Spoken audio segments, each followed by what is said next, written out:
2장 7절을 봅니다.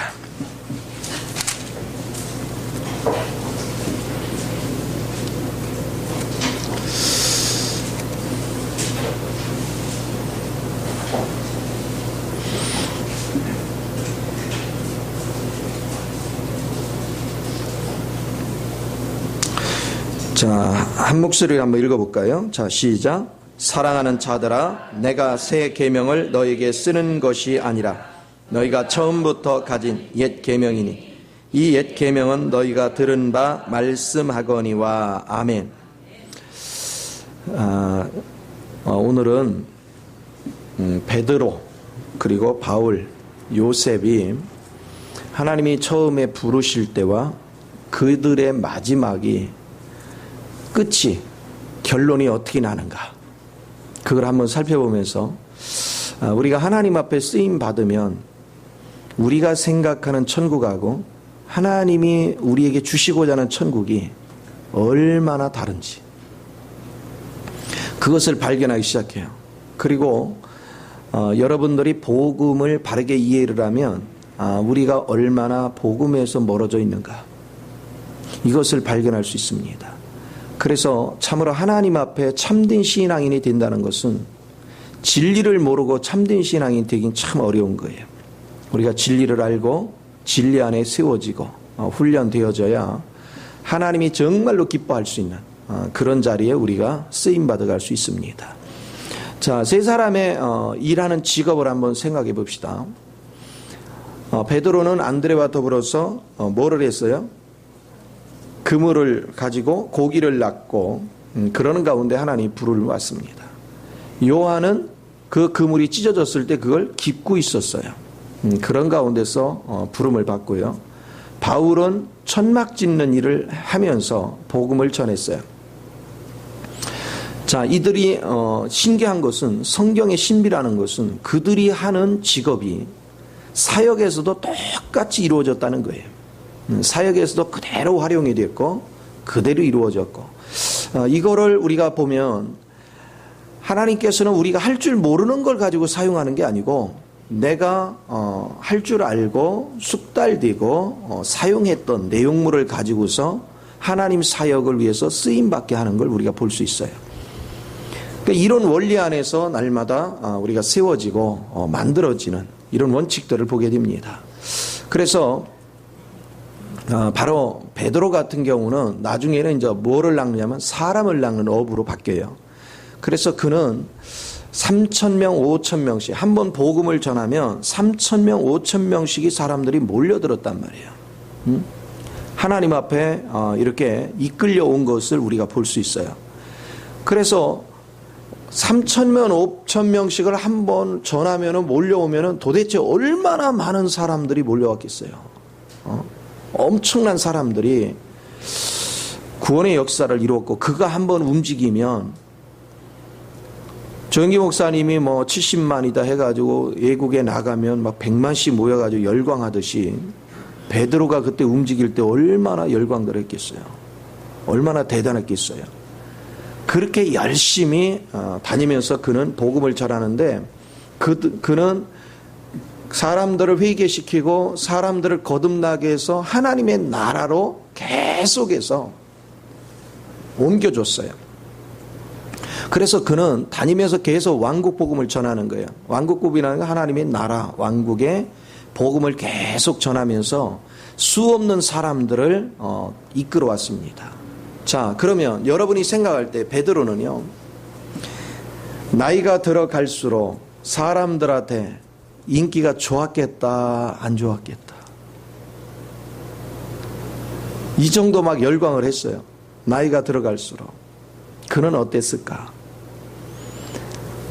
이게 성경의 신비입니다. 그런데 성경은요, 베드로가 이제 제일 마지막에 기록한 책이 베드로 후서예요. 베드로 전서에서 복음의 원리를 쭉 설명을 했어요. 예수의 피도 보배로운 피고 주님의 생명도 썩지도 쇠하지도 않는 생명이고 그 구원의 생명이 어떻게 우리에게 역사하는가를 쭉 설명을 했어요. 그런데 후서에서 사람들은 베드로의 복음을 비웃었단 말이에요. 가증히 여겼단 말이에요. 조롱했단 말이에요.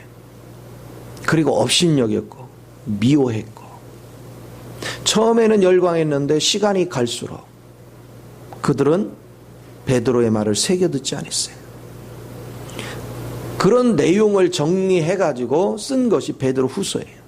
그래서 베드로 후서 2장은 바로 그렇게 믿음으로 쫓아와서 열광할 때는 언제고 그들이 믿음을 저버리고서 가증스러운 방향으로 돌아간 그들을 갖다 뭐라고 표현해요? 개요 돼지라 이렇게 표현했어요. 3장에서는 오히려 그 복음을 기룡했어요. 조롱했습니다. 기만했습니다. 업신여겼습니다. 미워했습니다. 아주 우습게 여겼어요. 여러분 평생을 복음을 전해서 열광했던 사람들로부터 어느 시점이 지나서 조롱을 받고 그 복음이 가치 없는 걸로 여겨질 때 기분이 어떻겠어요? 여러분 이스라엘 백성이 광야로 나가서 하나님이 만나를 줍니다. 처음에는 너무너무 맛있었어요. 꿀맛 같았어요.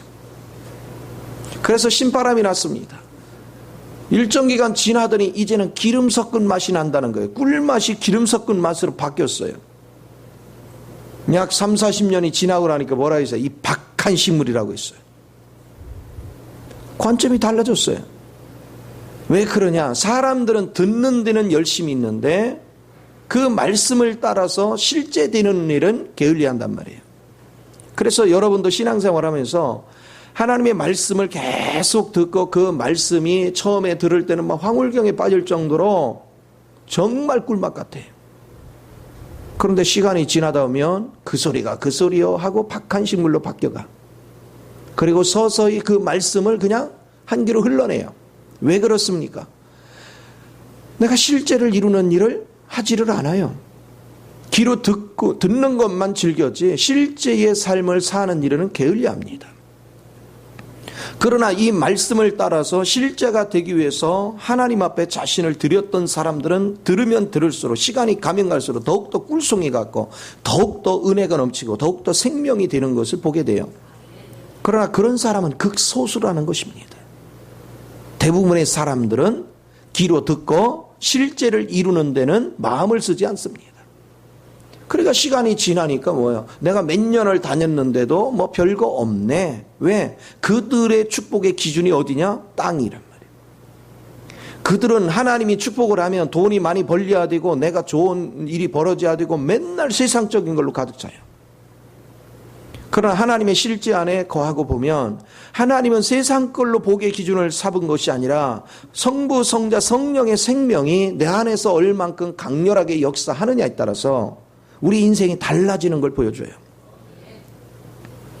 그래서 수없는 사람이 복음을 듣지만 이 복음의 실제에 머무르는 사람은 얼마 되지 않는다는 걸 우리가 볼 수 있어요. 그래서 복음 전하는 일이 간단치가 않습니다. 여러분이 정말로 하나님의 참된 복음을 전하며 산다는 것은 그만큼 고달픈 거예요. 그만큼 힘이 드는 것입니다. 자, 성도들이 깨닫는다 해도 깨달아서 그 자라가지고 정말로 은혜를 알아서 받들어 주려면 최소한도 10년, 20년이 가야 돼요. 그런데 그것도 극소수야. 대부분은 그냥 처음에 열광하다 다 하나둘 떠나가요. 참된 복음을 전하면 그래요. 그런데 땅의 복음을 전하면 사람들이 구름대같이 모여들어. 그런데 예수님도 보세요. 예수님이 오병이의 기적을 베푸시고서 구름대같이 사람들이 모여드니까 주님 반가워하셨나요? 그렇지 않았어요. 너희가 나를 찾는 것은 이 표적을 보고 이 표적을 봤다는 의미는 이 표적은 아무나 행하는 게 아니잖아요. 이건 하나님만이 할 수 있는 거잖아. 그 주님을 만나고 그 주님을 나의 생명으로 받고자 온 게 아니고 너희들은 썩어질 양식을 위해서 다가왔다는 거예요. 관점이 달라졌어요. 여러분이 예수를 믿는 목적이 어딨냐는 거예요. 여러분은 지금 예수를 믿는데 내 생활이 잘 풀리는데 초점입니까? 여러분이 주님이 목적한 의도의 길, 그 길을 따라가고 주님과 내가 협력하는 길에 내가 쓰임받기를 원하는 그런 복음입니까? 오늘 내가 서 있는 복음의 위치가 무엇인가를 명확하게 인식하는 것은 너무 중요해요. 성경은 이런 것들을 적나라하게 우리에게 고발하는 거예요. 우리의 위치가 어디 있는가? 나는 과연 어떤 복음을 쫓아가는가? 그래서 주님의 참된 복음을 가지고 그 참된 복음을 지키면서 정로의 길을 가는 사람은 자신이 먼저 고달퍼요. 자신이 먼저 배고파요. 자신이 먼저 배신감을 느껴요. 자신이 먼저 고통스러워요. 그러니까 그 길 가는 사람이 적다 얘기입니다. 좁은 문, 좁은 길로 가는 자가 적다 얘기예요. 대부분의 사람들은 인기를 얻을 수 있는 거, 대부분의 사람들은 내가 부유해질 수 있는 거, 내가 뭔가를 얻을 수 있는 거, 그 자리에서 열광한단 말이에요. 그래서 사람이 많이 모이면 내가 이 정도 인기 있어, 내가 이 정도 대단한 사람이야. 그런데 성경을 잘 여러분이 깨우쳐 보면 참된 복음을 전하는 자리는 그렇게 많은 사람이 따르지 않는다는 걸 보게 돼요. 처음에 3,000명, 5,000명씩 열광했던 베드로를 지지했던 사람이 하나 둘 떠나면서 베드로를 무시하고 기만하는, 그 복음을 무시하는 그런 것들로 인해서 참 베드로의 입장에서 얼마나 마음이 아팠겠어요. 이것이 복음의 길입니다. 복음의 길은 그렇게 간단한 길이 아니다. 또 우리는 성경을 통해서 바울을 먼저 한번 생각해 봅시다. 바울은요, 복음을 전하는데 베드로같이 3,000명, 5,000명씩 구원받은 역사가 없어요. 그가 움직여서 복음 전해봤자 많이 돼봤자 한두 명, 많아봤자 한 10명 안쪽, 그렇게 구원을 시켜요. 그런데 왜 베드로가 가는 곳에는 구원되는 자가 그렇게 적었느냐? 그에게 맡겨진 사역은 영혼 끌어오는 게 아니에요. 그는 영혼을 세우는 데 초점이 있어. 장막을 건축하듯이, 그래서 그는 교회를 건축하고 교회 내부를 어떻게 치장해야 되며, 쉽게 말하면 베드로가 가져온 천을 어떻게 재단을 해서 아름답게 만드느냐, 이런 데 관심이 있단 말이에요. 사역의 내용이 그래요. 그러면서 그는 열심히 복음을 전합니다. 그가 가는 곳마다 복음 전했는데 이 복음을 알아듣고 열광하는 사람은 극소수였어요. 그를 반대하고 끊임없이 쫓아다니면서 그를 핍박하고 괴롭히는 사람으로 가득 찼어요. 그가 말년에 디모데 후서를 쓰는데 그가 말년에 뭐라고 하냐면 이런 얘기를 합니다. 아시아 지역에서 처음에 내 말씀을 듣고 복음에 따라왔던 자들이 한 명도 없이 다 떠났다는 거예요. 복음에서 다 떠났어요. 자기와 동역을 같이 했던 수없는 사람들이 하나같이 자기 곁을 떠나갔어요. 하나같이 자기를 배신하고 떠나갔어요. 그러나 그 배신은 자기를 배신한 게 아니고 바로 그리스도를 배신한. 바울의 사역이라는 것은 한없이 쓸쓸했어요. 힘이 들었어요. 얼마나 마음 심적으로 고통스럽겠습니까? 심적으로 얼마나 힘들겠어요. 그럼에도 불구하고 그는 주님만을 바라봅니다. 주님만을 의식합니다. 주님만을 집중하는 것을 보게 돼요. 그래서 우리가 정말로 복음다운 복음을 전하면 세상이 엄청나게 화려해지고 인기가 있는 것 같지만 그렇지 않다.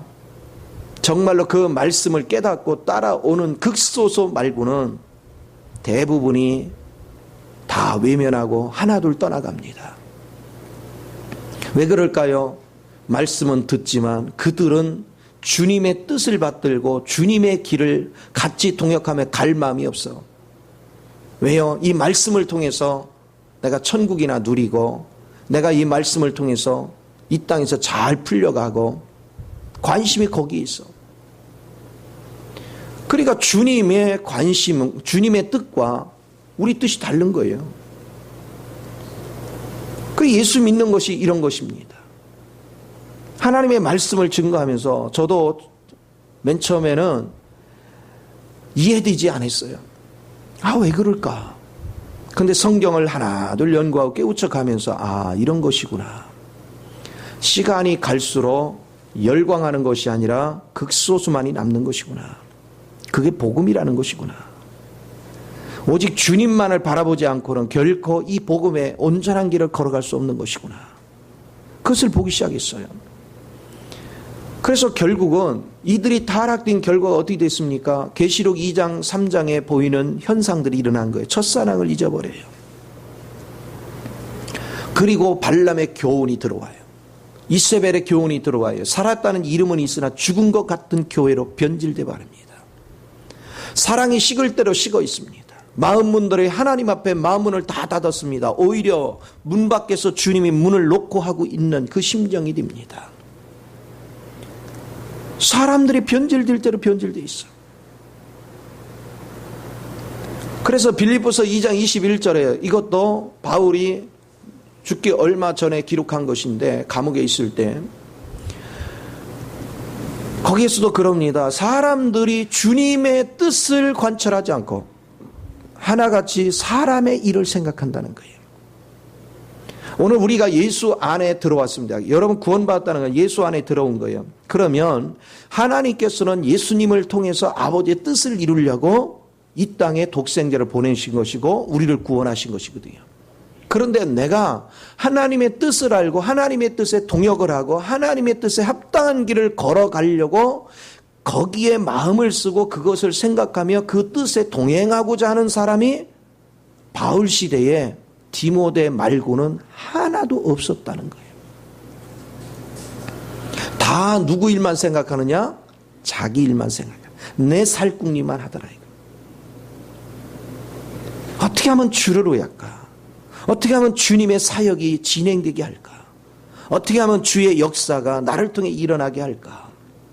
거기에 마음을 쏟고 거기에 자기 자신을 혼신을 다하고 거기에 모든 것을 올인하면서 마음 들이고 몸 들이고 뜻을 다 해서 그분의 뜻을 받들고자 하는 사람을 찾을 수가 없었더라는 겁니다. 그러니 바울도 심적으로 참 많이 힘들었을 거예요. 하나님의 위로를 받고 하나님과 동행을 하지만 인간적으로는 참 외로웠을 거예요. 누구도 따르지 않았어요. 여러분 자신들부터 한번 곰곰이 생각을 해보세요. 나는 과연 주님의 뜻을 위해서 가고 있는가? 그럼 주님의 뜻을 위해서 간다면 주님 앞에 물어야죠. 주님, 목적지가 어디입니까? 주님, 지금부터 무슨 일을 하실 것입니까? 주님, 어떤 과정을 거칠 것입니까? 그러니까 주님의 계획, 주님의 뜻, 주님의 일을 하는 일에 내가 관심을 쓰고 그걸 따라가야 되겠죠. 그러나 우리는 기도 생활을 한다 하지만 실제적으로 주님의 뜻에 관심 있는 것이 아니고 내 뜻에 관심이 많아. 내 것 성취하는 거, 내 문제 해결하는 거. 기도의 목적이 거기에 주어져. 그러니까 그것은 하나님을 위하는 것이 아니라는 것입니다. 그것은 자신을 위하는 길이지. 하나님의 창조의 목적이 있습니다. 그 창조의 목적을 성취하고 해야 되는 과정에서 사단에 의해서 인간이 타락됐어요. 그 독생자를 보내서 우리를 구속하시고 다시 그 창조의 본래 목적을 성취하려고 합니다. 그러면 우리는 회복돼서 돌아왔으면 창조의 본래 목적을 알고 그분의 마음을 읽고 그분의 뜻에 동참해서 내가 내 육을 버리고 그분으로 채우고 그리고 그분으로 형성돼 가고자 하는 의식을 가지고 하루하루 살아가는 사람이 과연 몇 명이냐는 것입니다. 우리는 단순하게 야고보, 베드로, 바울, 요한의 사역 그 자체만 아는 게 중요한 게 아니에요. 이 사역을 하는 과정 속에 우리가 영혼들과 호흡이 되고 영혼들을 바로 세워가는 모든 과정 속에 이런 어려움이 있다는 것입니다. 사람들이 언뜻 보기에는 천국 생활이 화려하게 느껴집니다. 그러나 진정한 천국의 확신은 어디에 있느냐? 여러분이 세상 끈이 놓여지는 것입니다. 여러분은 주님 안에 갇히는 거예요. 내가 주님 안에 갇혀야 온전한 천국이 옵니다. 그런데 사람들은 주님 안에 갇히는 것을 별로 좋아하지 않습니다. 주님 안에 갇힐까 봐 두렵습니다. 내가 말씀에 열심을 하면 주님 앞에 갇힐까 봐 두려워요. 내가 세상 거 즐길 거 못 즐길까 봐 두려워요. 세상 사람 만날 사람 못 만날까 봐 두려워요. 내가 하고 싶은 거 못 할까 봐 두려워요. 그 사람들은 예수를 붙잡는 게 아니에요. 신앙은 무엇이냐? 두 마음을 가질 수가 없어요. 두 길을 갈 수는 없어요. 우리는 한 길을 선택해야 돼요. 내가 주님의 길을 갈 것인지 내 길을 갈 것인지 선택해야 돼요. 내가 예수를 믿는다 하면서도 내 길을 가면서 예수를 얘기한다는 것은 하나님을 기만하는 거예요. 우리는 반드시 선택을 해야 됩니다. 주님이 원하는 길을 갈 것인가? 내가 원하는 길을 갈 것인가? 우리가 교회를 몇 년 다녔네가 중요한 게 아니라 그 사람이 목사네 장로네가 중요한 것이 아니에요. 내가 지금 주님과 같은 길을 가느냐는 것입니다. 주님이 원하는 길을 가고 있느냐는 것입니다. 그 길을 가지 않는다면 똑같아요. 다 패배자예요. 다 의미 없는 신앙의 길을 가는 거예요. 주님의 길을 따라가는 거. 그것은 끊임없이 내 생각을 비워야 돼요. 내 욕심을 비워야 돼요. 내 갈망을 비워야 돼요. 내 것을 비워야 돼요. 주님이 원하는 의도를 따라 가야 됩니다. 여러분이 주님이 원하는 의도의 길을 가는 사람은 세상 걸로 인해서 짜증날 일이 전혀 없습니다. 왜? 나는 그 길하고 나와 상관없는 길이니까. 주님과 관계되는 일 외에는 화를 내지 않습니다. 그러나 주님과 동역하는 사람은 주님을 거역하고 주님을 모독하는 일에 분노합니다. 이것을 여러분이 명확하게 이해할 줄 아는 거. 이게 성경을 보는 안목을 열어가는 거예요. 끊임없이 여러분이 성경을 어떤 시각으로 보고 있는가, 성경이 우리에게 제시하는 것이 무엇인가, 이것을 깊이 성찰할 줄 아는 것. 디모데후서 3장 같은 데를 보십시오. 말세에 그들이 하나님을 두기를 싫어했습니다. 그리고 그들은 돈을 사랑했습니다. 자기를 사랑했습니다. 세상 것을 사랑했어요. 그거 좋아서 하나님 두기를 싫어했어요. 적나라합니다. 여러분 머릿속에 지금 세상 걸로 가득 차 있습니까? 아니면 여러분의 문제로 가득 차 있습니까? 여러분의 조금 더 편하고자 하는 어떤 생각으로 가득 차 있습니까? 그렇다면 분명한 것은 여러분 마음에는 주님이 없습니다. 주님은 내 필요를 채우기 위한 도구로 쓴 것이지, 다른 말로 하면 주님을 기만한 것이지. 우리는 자나깨나 뭘 생각해야 됩니까? 주의 나라입니다. 어떻게 하면 주님의 나라를 바르게 세울까? 어떻게 하면 주님의 주권이 형성되게 할까? 어떻게 하면 주님의 뜻이 이 땅에 펼쳐지게 할까? 나를 통해서 사람들한테 주님의 뜻의 길이 무엇인가를 보게 할 것인가? 노아가 그 시대에 자기도 세상 것 즐기고 싶은 게 얼마나 많았겠어요. 그런데 약 120년 동안 산속에서 돈 버는 쪽쪽 갔다가 배를 만들고 투자를 하고 거기만 올인하는 거예요. 다른 것은 아무것도 즐기지도 못하고. 세상 사람일 때 다 미쳤어. 이 제정신이 아니에요. 그럼에도 불구하고 남들이 뭐라 하거나 말거나 그는 하나님이 원하는 길을 걸어가요. 참으로 고독한 길이고 참으로 고통스러운 길이에요. 흔들림이 없이. 아마 맨 처음에 가족들도 반대하지 않았겠어요? 그럼에도 그는 흔들리지 않고 움직여 가니까 시간이 갈수록 가족들도 그의 중심을 보기 시작하는 거죠. 그러면서 변화돼 가는 이런 세계들을 우리가 열어가는 것을 봅니다. 그래서 무엇을 생각하고 사는가? 어떻게 하면 하나님의 나라를 더욱더 확장할까? 어떻게 하면 영혼들 한 사람 한 사람을 하나님을 바르게 알도록 양육할까? 어떻게 하면 성도들의 의식이 주님을 향해서 한마음 한뜻이 돼서 주님의 거룩한 집을 세우게 할까? 어떻게 하면 우리가 하나님의 관점에서 하나의 큰 빛이 돼서 대한민국 전체를 밝히고 전 세계를 밝히는 빛띤 교회를 만들까? 그래서 정말로 영향을 끼치는 교회다운 교회의 가치를 인정받을 수 있는 그런 교회를 세울까? 내 한 사람 한 사람이 그 뜻을 알고 그 뜻에 동참할 때 만들어지는 것이잖아요. 제가 아무리 혼자 몸부림을 쳐도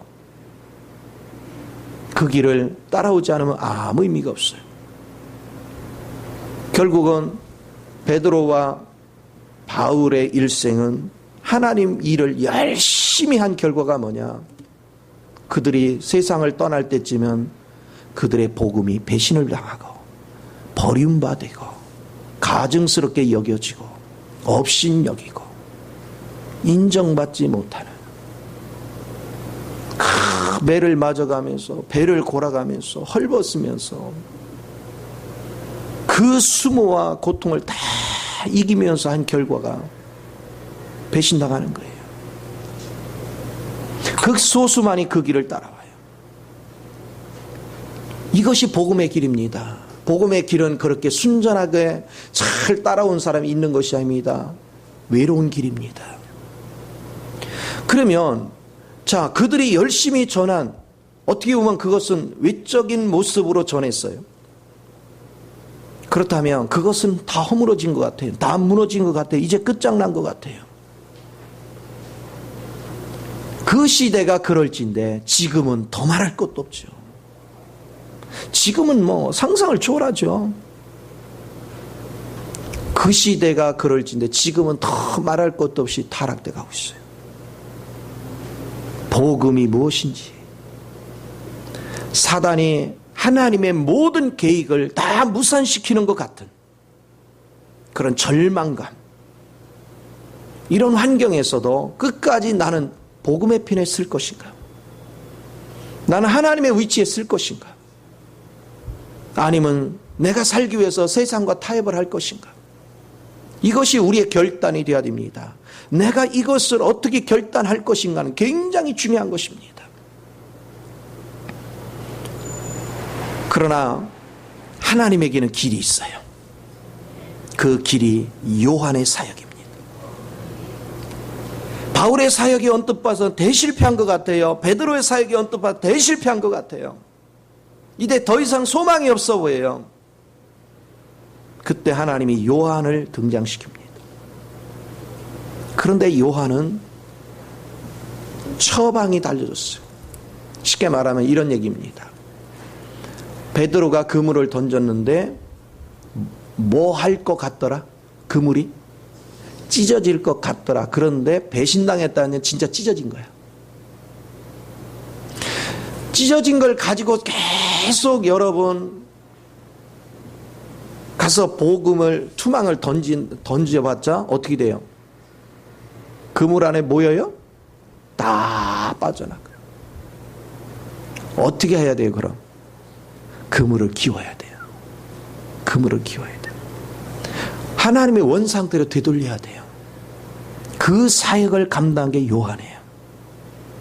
그 사역. 그러니까 지금 타락된 세계 속에서는 요한의 사역이 필요해요. 요한의 사역이. 여러분 보세요. 요한의 사역을 통해서 찢어진 그물을 깃고 다시 사람을 모으고 다시 건축을 해야 돼요. 그물이 찢어진 가운데서는 다른 일은 의미가 없어져요. 베드로 일이나 바울의 일이 의미가 없어져요.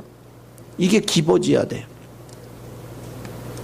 그런데 참 하나님의 말씀은요, 참 읽을수록 꿀송이 같고, 하나님 말씀은 정말 깊고 높은 것이 뭐냐면, 요한이 요한복음을 쓰면서 이 깁는 재료를 갖다 뭘 가지고 하느냐면 태초에 그래요. 태초에. 근데 이 태초가 언제 태초예요? 시간의 태초예요? 영원의 태초예요? 영원 세계예요. 태초로부터 있는 하나님의 말씀을 끄집어 와요. 근데 그 말씀의 내용물, 원천적인 내용이 뭐냐면 사람의 생명이고 빛이고 사랑이야. 원천을 끌어오는 거예요. 그러면 이 원천, 바로 본질적인 것, 태초로부터 본질적인 것, 이거는 마귀가 건들 수 있다 없다? 건들 수가 없는 거예요. 이걸 가져와서 회복을 시키는 거예요. 그래서 요한복음에서도 종교인들에게 이 생명이 흘러 들어가서 그들이 살아 움직이는 내용들을 쭉 다루고 있어요. 요한 1서에서도 오늘 읽은 본문이 뭘 얘기하냐면 내가 너희에게 준 것은 새로운 게 아니라는 거예요. 새 계명을 너에게 쓰는 것이 아니라 너희가 이전부터 가지고 알고 있던 거야. 그런데 뭐 했느냐? 잊어버렸어. 네가 잊어버렸어. 그래서 찢어졌어, 그물이. 그걸 내가 다시 집어서 원래 원천적인 하나님으로부터, 그래서 시작 1장에서 뭘 하냐면 하나님 빛 가운데 나아가서 하나님으로부터 직접 받는 거야. 생명을 받고 빛을 받고 사랑을 받아서 그걸로 깁는 거예요. 이 사역을 감당한다는 거예요. 이 은혜 속에 주어진다는 거예요. 그래서 이 원천적인 것을 끄집어내서 그거로 집어. 그래서 이제는 종말에 가면 갈수록 우리는 무슨 복음을 전해야 되느냐? 이 생명과 빛과 사랑이 흘러넘치는, 그거를 먹고 마심으로 내 안에 채워지는 그 은혜의 자리는 나가야 우리가 회복된다는 것입니다. 우리가 새로워진다는 거예요. 이것은 얼마나 귀한지 몰라요. 그래서 요한은 무슨 마태복음 같이 왕국의 원리나 이런 거 기록하지 않았어요. 어떤 교리적인 이런 내용들을 기록하지도 않았어요. 마가복음과 같이 어떤 역사의 관계는 이런 거 기록하지도 않았어요. 누가복음과 같이 그리스도의 윤리가 뭐다, 그리스도의 도덕이 뭐다, 그리스도의 성품이 뭐다, 이거 다루지도 않았어요. 오직 요한은 모든 내용들이 하나같이, 그는 아담이 어떻고 아브라함이 어떻고 이런 것도 안 다뤄서, 왜? 이게 허물어질 대로 허물어진 거 그거 다뤄야 안 먹혀. 하나님의 본질 안에서부터, 태초로부터 있는 그 본질 안에 있는 그 내용을 가지고 회복시키지 않으면 길이 없어. 그 내용이 생명이요 빛이요 사랑이라.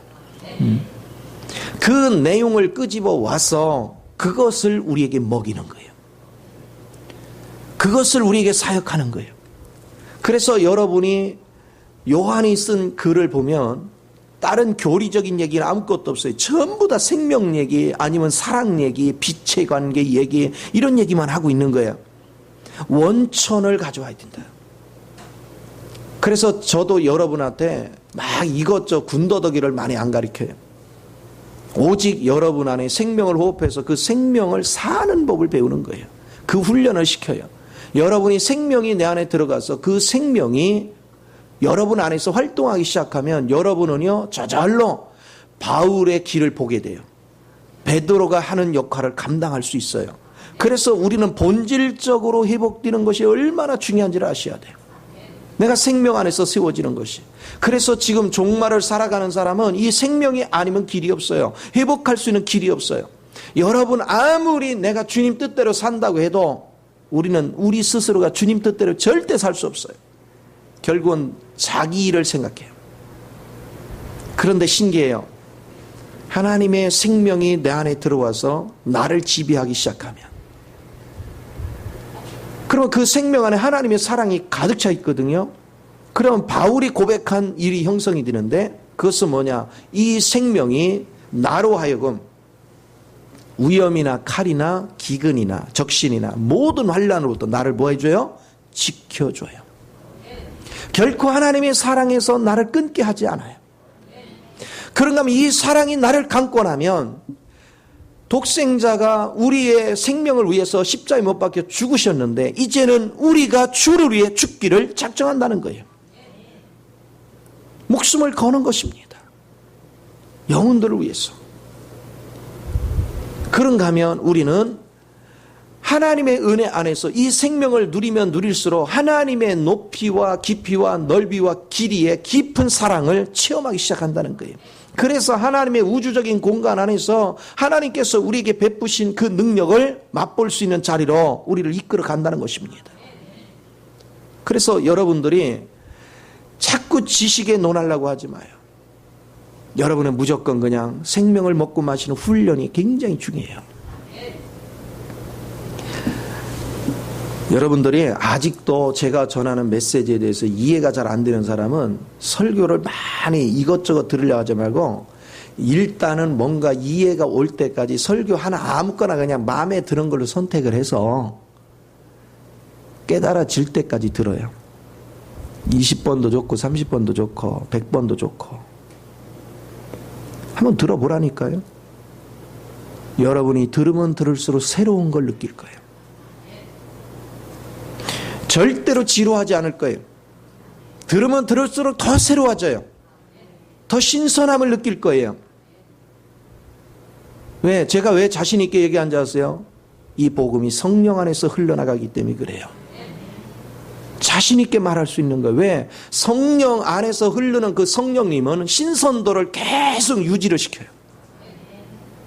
그러니까 영적인 신선도가 성령이 운행하고 있기 때문에 계속 유지가 돼요. 그러면서 자, 말씀 자체는 신선도가 유지되는데 그것을 반복해 들을 때마다 내 지각이 열리는 거예요. 그러니까 나는 날마다 새로운 거예요. 들을 때마다 새로운 거예요. 그 와중에 내가 성숙해 가죠. 그래서 오늘날 여러분이 중요시 여겨야 될 것은 생명과 빛과 사랑이다. 이 은혜를 알아야 되는 것이 얼마나 중요한가. 이걸 우리가 날마다 깊이 성찰해 갈 줄 아는 것. 그래서 성경의 요한복음은 그러면 이 생명이 어떻게 왔느냐를 설명해요. 그렇죠? 독생자가 육신을 입고 이 땅에 오셔서 십자가에 못 박혀 죽으시고 부활하기까지 살려주는 영이 돼서 이게 생명이 됐어요. 그리고 그 생명을 내가 먹으면 신기해요. 하나님의 빛이 보여요. 하나님의 실체가 보여요. 그런데 그 빛에 들어가서 보면 나를 깨우고 나를 새롭게 하고 나를 변화시켰던 분이 한결같이 나를 사랑하는 그분의 사랑인 걸 보게 돼요. 이걸 느끼기 시작하는 거예요. 여러분이 그걸 맛보면 맛볼수록 정말로 주님의 세계가 얼마나 기기묘묘한지 말로 표현할 수가 없어요. 저는 많은 사람들이 비상적인 걸 붙잡고 가는 걸 보면 참 안타까워요. 본질을 붙잡고 가야 되는데 우리는 그리스도 안에서 주의 일을 한다는 사람들이 세상 말로 스펙 쌓는데 힘을 써요. 시간 낭비하지 마요. 스펙 쌓는데 시간 낭비하지 마요. 여러분은 하나님의 말씀 안에서 생명과 빛과 사랑을 내 안에서 흘러낼 수 있는 그 은혜 자리에 쓰임을 받아야 돼요. 그 은혜 자리에서 일할 줄을 알아야 돼요. 이것을 날마다 살필 줄 아는 거.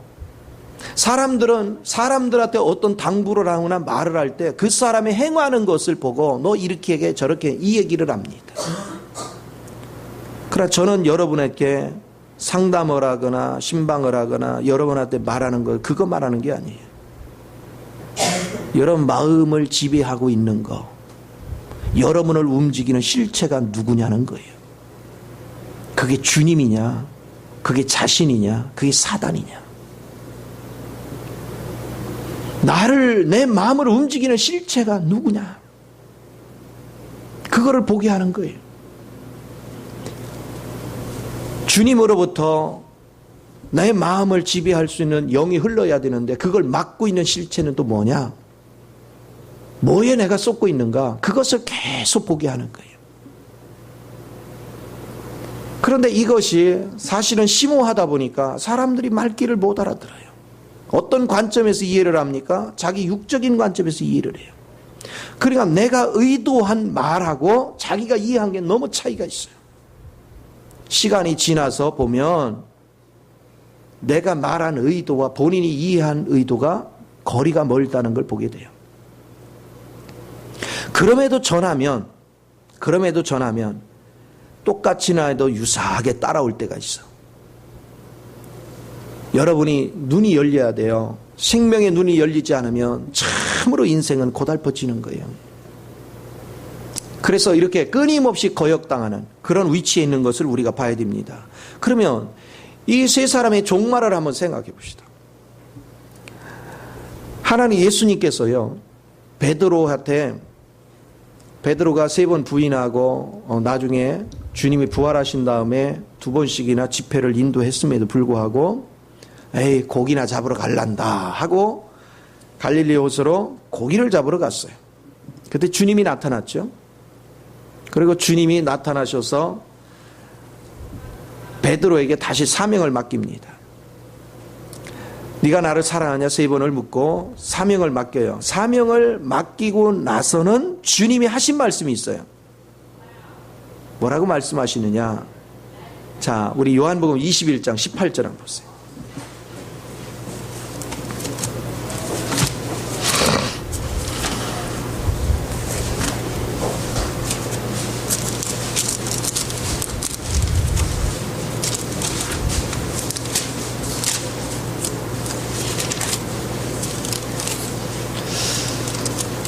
자, 21장 18절 우리 한 목소리를 한번 읽어봅니다. 자, 시작.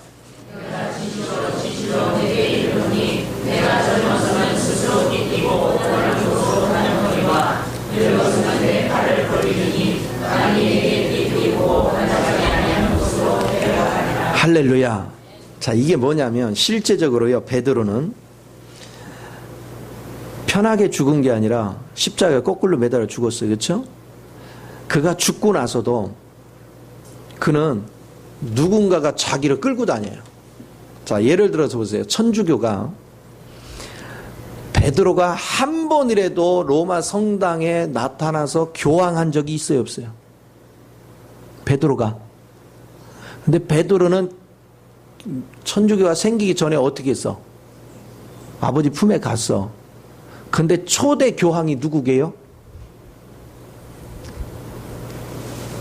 성당에 가면, 바티칸 성당에 가면 초대 교황이 누구로 돼 있어?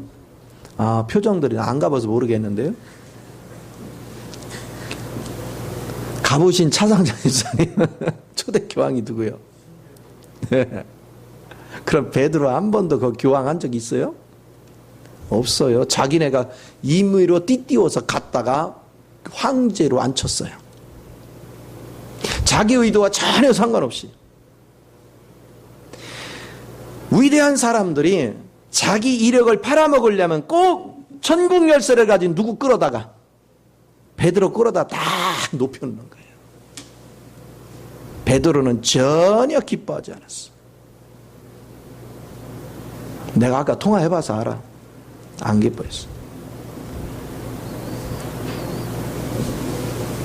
그런데 사람들은 베드로를 여기로 끌어다가 머리만 세워. 전부 다 머리 쏘아요. 아이고, 막 베드로 권자가 보통이 아니야, 보통이. 다 막 황제 만들어 놓고 막 최고의 보좌에 앉혀 놓고 자기 의도와 상관없이. 이게 세상이라는 거예요. 그러니까 자, 이 정도가 되니까 하나님의 의도와 전혀 다른 길로 자기가 활용이 되고 띠띠워지니까 운신의 폭이 넓어져요, 좁아져요? 그가 살아있다면 좁아지죠. 이것은 뭘 얘기합니까? 여러분이 하나님 앞에 바로 서면 쓸수록 여러분은 운신의 폭이 좁아들어요. 여러분과 상관없이 누군가가 나를 띠띠우고 나를 끌고 다니면서 자기 이익을 창출하는 데 쓴다고. 이 무서운 거예요. 그렇기 때문에 우리 자신들은 자꾸 의지할 사람이 없는 거예요. 왜? 사람과 조금만 친하면 날 이용해 먹으려 하니까. 자꾸. 그래서 아무도 옆에 둘 수가 없어. 그럼 누구만 바라봐야 돼요? 주님만. 뭘 의도하는지 아시겠어요? 여러분, 장성한 분량이 되고 이기는 자가 됐다는 의미가 뭔지 아시냐고요? 내게는 이제 나를 이용해 먹는 사람과도 단절되고 세상과도 단절되고. 왜? 하나님을 욕되게 할 수 없으니까. 하나님을 더럽힐 수 없으니까. 내가 하나님 앞에 진실하게 바로 쓰는 길이라는 것은 모든 것으로부터 내가 벗어나는 거예요. 내가 묶이는 거예요. 과거에는 사단한테 묶였지만 이제는 내 스스로가 뭐 하는 것입니까? 바로 그들이 나를 그렇게 묶기 때문에 나를 주님 앞에만 나 자신을 묶는 거예요. 그게 영성이라는 거예요. 여러분이 영성이 됐다는 근거가 뭔지 아세요? 세상에서 화려하게 갈 데가 많은 사람은 영성이 없는 사람이에요. 갈 곳이 없어요. 영성이 되면 될수록. 영성이 되면 될수록 갈 곳이 주님밖에 없어요. 이것이 하나님 앞에 붙들려 가는 거예요. 하나님 앞에 띠띠워지는 거예요. 오늘 주님 앞에 띠띠워진 사람은 정말로 갈 데가 없어. 갈 데가. 가봤자 교회야. 조금 폭을 넓히면 수양관이나 기도원이야. 갈 곳이 없어요. 근데 그나마도 요즘 교회나 기도원이 종교적으로 변질되면서 진짜 갈 데가 없어. 마음을 나눌 곳이 없어. 그러니까 오직 대화가 돼야지. 대화가. 세상 얘기를 하는데 무슨 대화가 되겠어요. 종교적인 사람은 하나님을 팔아서 세상 얘기하거든요. 자기 이득을 취하는데 혈안이 돼 있거든요. 그들과 무슨 대화를 해요. 아니라고 반박해봤자 그들은 이미 자기 주관을 굽힐 생각이 없어. 그러니까 재판정에 가면은 서로 자기 주장하잖아. 다 자기 뜻이라고. 그렇죠? 누구 뜻이라고? 주님 뜻이라고. 주님 뜻은 자기 걸 비우는 거예요. 주님 뜻은 내가 손해보는 거예요. 주님 뜻은 내가 죽는 거예요.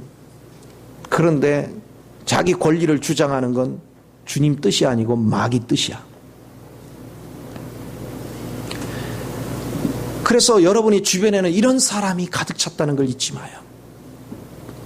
무엇이 나의 삶을 만들어 가고 있는가에 대해서 우리가 정말 깊이 성찰해야 돼요. 베드로의 사역을 통해서 베드로의 시작과 끝을 보면서 하나님께서 지금 우리를 만들어 가시는데 참된 이기는 자를 어떻게 만들어 가고 있는가? 화려한 게 아닙니다. 세상에 복음 전해서 유명하고 화려한 거 성경적이지 않습니다. 주님이 원하는 길은 그런 길이 아닙니다. 두 번째, 바울을 생각해 보십시오. 바울은 동서남북 뛰어다니며 얼마나 복음을 열심히 전했어요. 그런데 우리는 사도행전 28장 30절에 보면 로마의 자기 새 얻은 집에서 연금 상태로 어디 돌아다닐 수가 없어. 그러니까 감옥에서 나오면 연금 상태고 그렇지 않으면 감옥 속에 있는 거야. 이제는 자기가 어디를 돌아다닐 수가 없어요. 바울의 복음을 들으려면 우리가 바울을 찾아가야 돼. 이제 바울은 돌아다닐 수가 없어. 완전히 갇혔어요. 그게 뭐냐? 하나님 앞에 목숨 걸고 헌신한 결과야. 하나님 앞에 목숨 걸고 추위에 떨고 매를 맞고 풍랑을 만나고 수없는 과정을 거친 결과가 뭐냐? 연금 상태에 있는 거야. 그것도 자기 집도 아니고 새 집에서. 그리고 결국은 감옥에 갇혀서 거기서 죽임을 만난 거예요. 그게 주의 길이에요. 우리가 생각할 때 천국이 화려한 거? 예수를 믿는다는 거, 정말로 하나님의 길을 간다는 것이 이 땅에서는 화려한 게 하나도 없어요. 그러니까 이 과정을 통과하고 나면 주님 나라에서는 영원한 화려함이 있어요. 영원한 기쁨이 있어요. 문제는요, 사후세계를 믿느냐 안 믿느냐, 그게 중요한 거예요. 사후세계를 믿는 사람은 이 땅에 잠시 잠깐 있는 거에 연연하지 않는다는 거죠. 그런데 왜 사후세계에 대해서 믿는다 하면서도 이 땅의 거를 취하느냐? 그는 사후세계에 대한 확신이 없어. 만약에 사후세계가 존재해서 이 땅에서 어떻게 사느냐에 따라서 그 영원한 세계가 결정된다는 확고한 믿음이 있다면 여러분 잠시 잠깐 사는 세상에 매여 살겠습니까? 절대 그럴 수 없어요. 확고한 믿음이 없어요. 그러니까 하나님의 길을 가지 않는 거예요. 바울은 집에 연금됐습니다.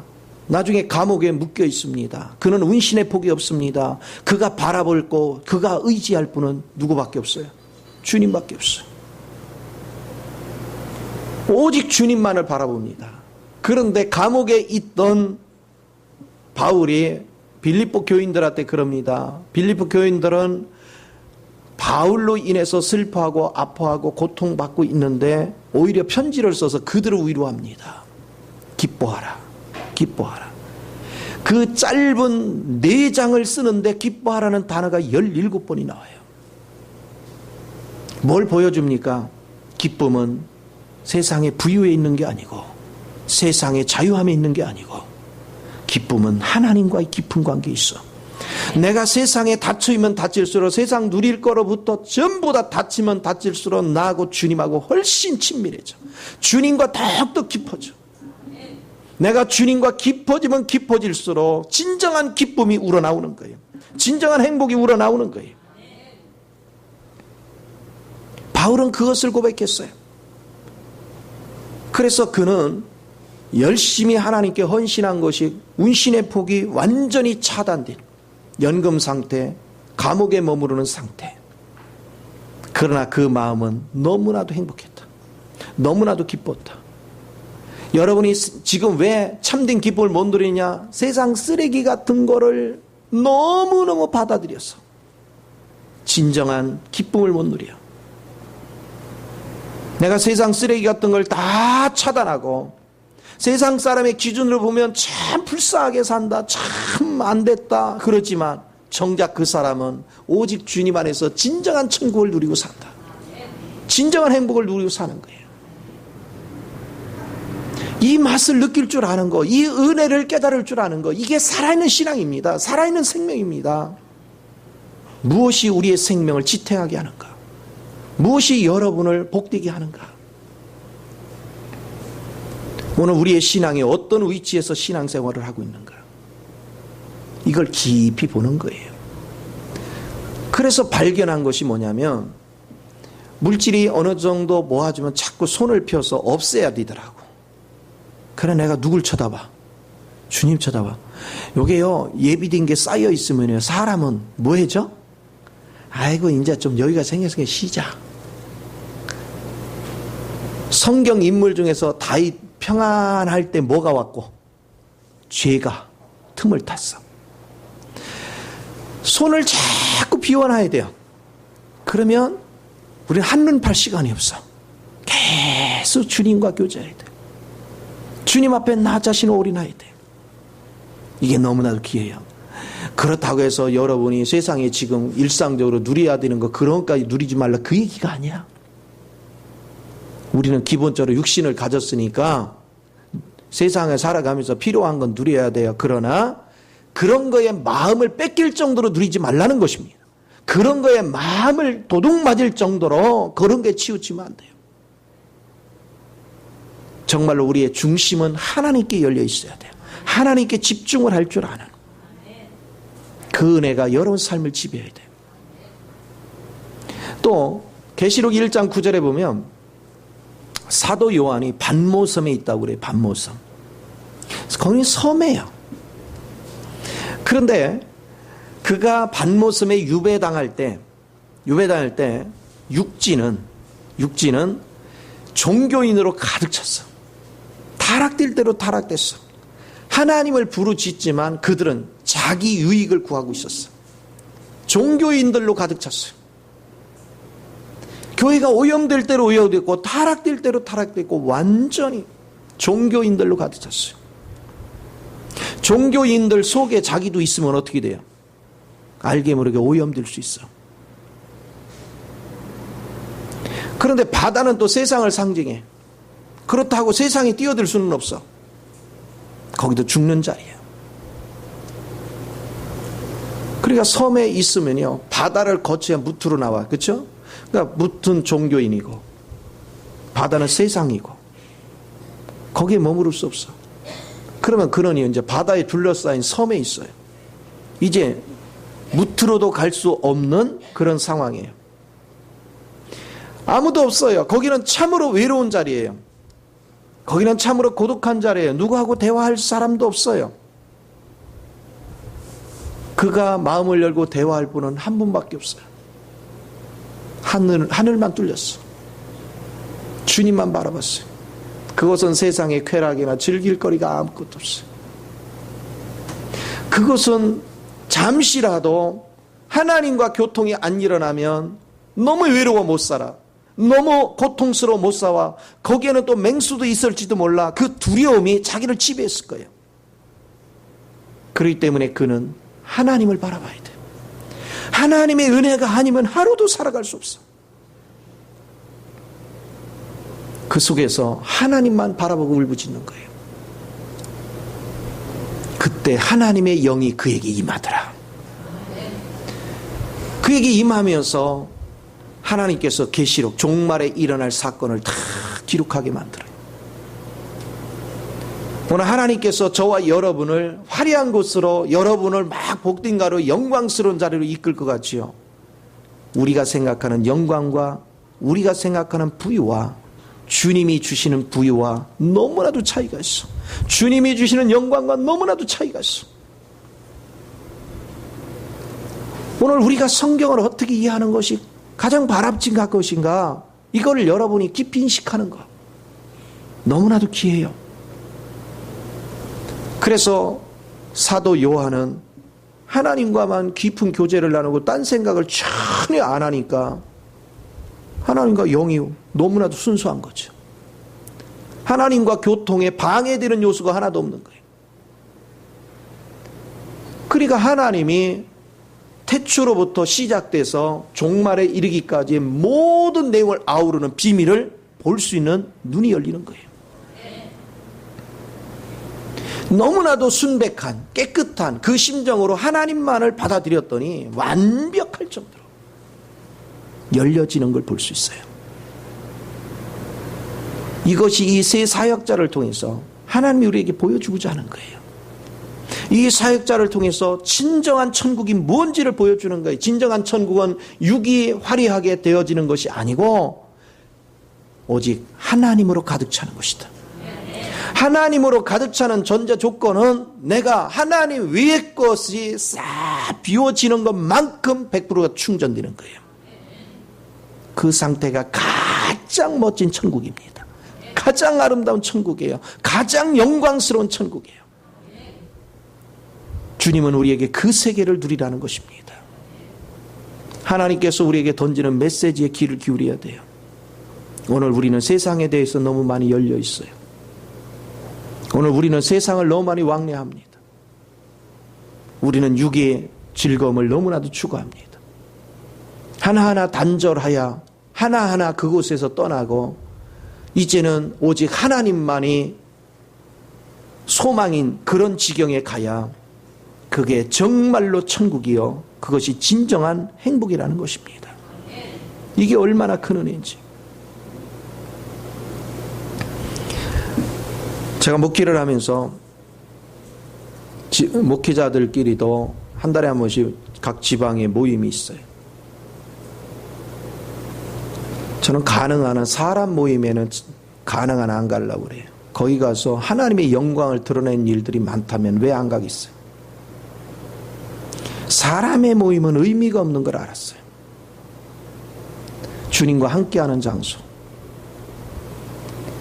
주님과 함께 영혼을 깨우는 장소. 그래, 난 놀더라도 복음 전함에 놀고, 저는 노는 게 이렇게 지금 이렇게 복음 전하는 게 노는 거야. 이게 즐거워. 저 아까 여기 올 때까지만 해도요, 어제도 그랬고 오늘도 그랬고 막 밟아 아유 네, 그랬어요. 그런데요, 여기 올라와서 놀잖아요. 너무 상쾌해요. 막 힘이 살아나요. 주님 안에서 놀아보십시오. 얼마나 좋은지 몰라. 제가 대구에 올라갈 때도 차 안에서 막 그러고 거기만 딱 올라가면 언제 그랬냐. 그리고 강대상 내려오면 아이고 살아나. 그러니까 저는 여기 서서 24시간을 서 있어야 돼. 그래야 사는 길이 열려. 주님 안에서 노는 게 너무 행복해. 몸이 찌뿌둥하다. 말씀만 전하고 있으면 그냥 감기가 오려고 하다 30년 주랭주랭 도망가. 얼마나 좋은지 몰라. 이게 은혜예요. 여러분, 주님과 함께하는 시간이 행복한 거. 그게 얼마나 큰 복인지. 그래서 오늘 세 사람을 통해서 우리가 배워야 되는 건, 우리는 내 임의대로 다니는 것이 아니라 누군가의 강제로 끌려갈 정도로 운신의 폭이 좁은 띠띠운 자가 되어야 되고, 내 마음대로 활동할 수 없도록 연금된 상태가 돼야 되고, 여기서 좀 더 발전하면 이제는 섬 한가운데 머물러야 되는, 그 섬에는 많은 사람이 살면 안 돼. 딱 한 사람, 나 한 사람이 있어야 되는 거예요. 아무도 대화 상대가 없고, 그곳에는 뱀과 정갈이 있고, 그곳에는 맹수가 있고, 근데 거기에 나 혼자야. 살기 위해서는 누굴 찾아야 되고, 주님 찾아야 돼. 그때 가장 천국을 누리는 거예요. 가장 멋진 세계를 누리는 거예요. 오늘 이 복을 누릴 줄 아는 저와 여러분이 되기를 예수 이름으로 축원을 드립니다. 기도하겠습니다. 좋으신 아버지, 크신 은혜와 사랑을 감사합니다. 무엇이 복음인지를 보게 하소서, 무엇이 생명의 길인지를 보게 하소서, 무엇이 영광의 길인지를 보게 하소서. 오직 주님 영광 안에서 주님 한